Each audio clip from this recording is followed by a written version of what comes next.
അപ്പോൾ നമ്മളിന്ന് വന്നേക്കുന്നത് ഹോം മെയ്ഡായിട്ട് ഉണ്ടാക്കാൻ പറ്റുന്ന ഒരു അടിപൊളി കട്ട്ലറ്റിൻ്റെ റെസിപ്പി ആയിട്ടാണ്. അപ്പോൾ അതിന് വേണ്ടിയിട്ട് ഞാനിതാ ഒരു 3 ഉരുളക്കിഴങ്ങ് എടുത്തിട്ടുണ്ട്. ഇത് നമുക്കൊന്ന് വേവിച്ചെടുക്കണം. അതിനായിട്ട് നല്ലോണം കഴുകി ഇങ്ങനെ പീസാക്കി മാറ്റുന്നുണ്ട്. അപ്പോൾ ഇതിൻ്റെ തൊലിയെ നമുക്ക് വേവാകുന്ന സമയത്ത് ഇളക്കി മാറ്റി കളഞ്ഞാൽ മതിയേ. അപ്പം ഒരു അല്പം ഉപ്പും പിന്നെ മഞ്ഞളും കൂടെ ചേർത്ത് കുക്കറിലോട്ട് വേവിക്കാൻ വെച്ചിട്ടുണ്ട്. ഒരു 3 വിസിലും കൊണ്ട് നല്ലോണം വെന്ത് കിട്ടും. ഇതാ വെന്തിട്ട് തൊലിയൊക്കെ മാറ്റിയിട്ടുണ്ട്. ഇനി നമുക്കിത് ഉടച്ചിട്ട് വേറൊരു സൈഡിലോട്ട് ഇങ്ങനെ മാറ്റി വെക്കാം. പിന്നെ നമുക്കിതിലോട്ട് വേണ്ടത് ഇതാ ഒരു ഉള്ളി, ഒരു പച്ചമുളക്, അല്പം ഇഞ്ചി, വെളുത്തുള്ളി, ഇത്ര മാത്രം മതി കേട്ടോ. കുറച്ച് ഇൻഗ്രീഡിയൻസ് കൊണ്ടാണ് ഞാനിത് ഉണ്ടാക്കുന്നത്. പിന്നെ നമുക്കിതിലോട്ട് വേണ്ടത് 8 സ്ലൈസ് ബ്രെഡാണേ. ഇതാ ഈ ബ്രെഡിനെ നമുക്ക് ബ്രെഡ് ക്രംസ് ആക്കി മാറ്റണം. അതിന് വേണ്ടിയിട്ട് ഇതിങ്ങനെ ചെറിയ പീസാക്കി മിക്സിയുടെ ജാറിലോട്ട് ഇട്ടിട്ട് ജസ്റ്റ് ഒന്ന് ക്രഷ് ചെയ്ത് കൊടുത്താൽ മതി കേട്ടോ. ഇതാ ഇങ്ങനെ കിട്ടുക. അത് നമുക്ക് മാറ്റി വെക്കാം.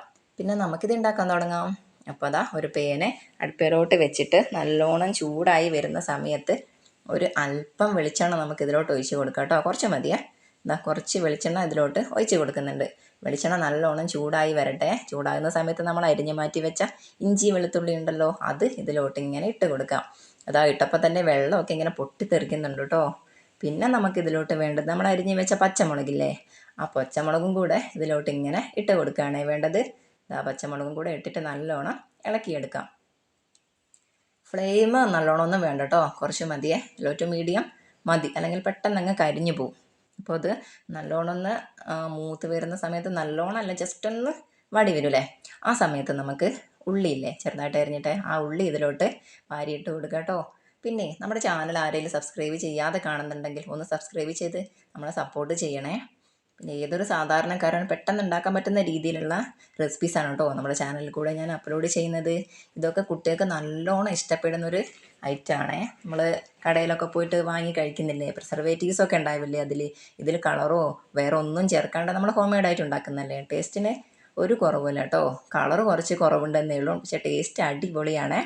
ഇത് നല്ലോണം ഇളക്കി കൊടുത്തിട്ട് നമുക്കിനി ഇതിലോട്ട് വേണ്ടത് അല്പം മഞ്ഞപ്പൊടിയാണ്.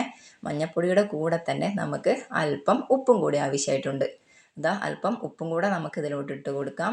പിന്നെ ഈ മസാല കുറച്ചല്ലേ ഉള്ളൂ, അപ്പം കുറച്ച് മഞ്ഞപ്പൊടിയും ഉപ്പും ചേർത്താൽ മതി കേട്ടോ. അപ്പോൾ പിന്നെ നോക്കിയിട്ട് ഉപ്പില്ലെങ്കിൽ ചേർത്താൽ മതിയേ. എല്ലാം കൂടെ ഇട്ടിട്ട് ഇതാ നല്ലോണം ഇങ്ങനെ ഇളക്കി യോജിപ്പിക്കുന്നുണ്ടേ. ഫ്ലെയിം ശ്രദ്ധിച്ചോണേ, കൂടിപ്പോയാലേ ഉള്ളി കരിഞ്ഞു പോകും. ഇങ്ങനെ നല്ലോണം ഇളക്കി യോജിപ്പിച്ചിട്ട് നമുക്കിനി ഇതിലേക്ക് വേണ്ടത് ഒരു മുട്ടയാണ്. മുട്ട ഞാൻ ഗ്ലാസിൻ്റെ അകത്ത് ഒഴിച്ചിട്ട് അടിച്ച് വെച്ചായിരുന്നു. അതായത് ഇങ്ങനെ ഇതിലോട്ട് ഒഴിച്ച് കൊടുത്തിട്ട് നല്ലോണം മിക്സ് ആക്കി എടുക്കണം കേട്ടോ.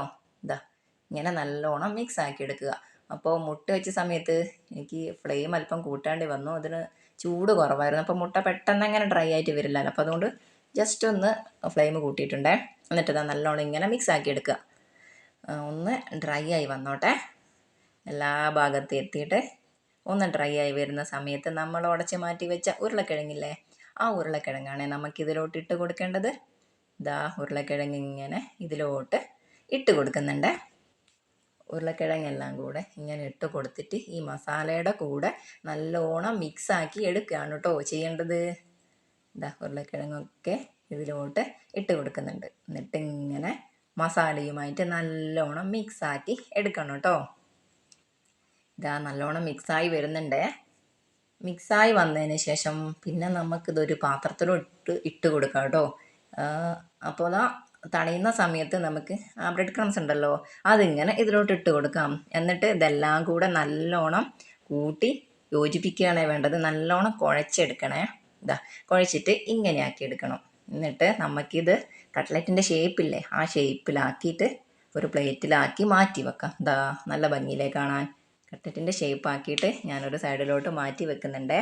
പിന്നെ നമുക്കിതിലോട്ട് ഒരു 100 ഗ്രാം മൈദയുടെ ആവശ്യമുണ്ട് കേട്ടോ. 100 ഗ്രാം മൈദയിൽ ഒരു അല്പം ഉപ്പും കൂടെ ചേർത്തിട്ട് കുറച്ച് വെള്ളവും കൂടെ ചേർത്തിട്ട് നമുക്കിതൊന്ന് മിക്സാക്കി എടുക്കാം കേട്ടോ. ഇതാ ഇങ്ങനെ മതിയേ, ജസ്റ്റ് ഒന്ന് മിക്സാക്കി എടുക്കാം. അപ്പോൾ നമുക്കിത് ഫ്രൈ ചെയ്യാൻ തുടങ്ങാം. അപ്പോൾ പാനിലോട്ട് വെളിച്ചെണ്ണ ഒഴിച്ചിട്ട് അല്പം വെളിച്ചെണ്ണ മതി കേട്ടോ. ഇത് കുറച്ച് വെളിച്ചെണ്ണ യൂസ് ചെയ്ത് ഉണ്ടാക്കാൻ പറ്റുന്ന ഐറ്റമാണേ. ഇതാ പാനിലോട്ട് വെളിച്ചെണ്ണ ഒഴിച്ചിട്ട് നല്ലോണം ചൂടായി വരട്ടെ കേട്ടോ. ചൂടാകുന്ന സമയം കൊണ്ട് നമുക്ക് ഇതാ കട്ട്ലറ്റിൻ്റെ ഷേപ്പാക്കിയ ആ സംഭവം ഉണ്ടല്ലോ, അത് നമുക്ക് മൈദയിലോട്ട് ഇങ്ങനെ ഡിപ്പ് ചെയ്തിട്ട് ബ്രെഡ് ക്രംസിൽ മുക്കിയെടുത്തിട്ട് അതിലോട്ട് ഇട്ടിട്ട് പൊരിച്ചെടുക്കുകയാണ് വേണ്ടത്. ഇതാ അതിലോട്ട് ഇട്ടിട്ടുണ്ട്. ഞാനിപ്പോൾ ഇതിലോട്ടൊരു 4 എണ്ണം ഇട്ടിട്ടാണ് പൊരിച്ചെടുക്കുന്നത്. തീ നല്ലോണം കൂടണ്ട. ഇതാണ് നമ്മുടെ ഐറ്റം കേട്ടോ. ഫൈനൽ റിസൾട്ട് ഇതാണേ. നല്ല ടേസ്റ്റാണ് കേട്ടോ. എല്ലാവരും മസ്റ്റായിട്ട് ഒന്ന് ട്രൈ ചെയ്ത് നോക്കണേ. ബായ്.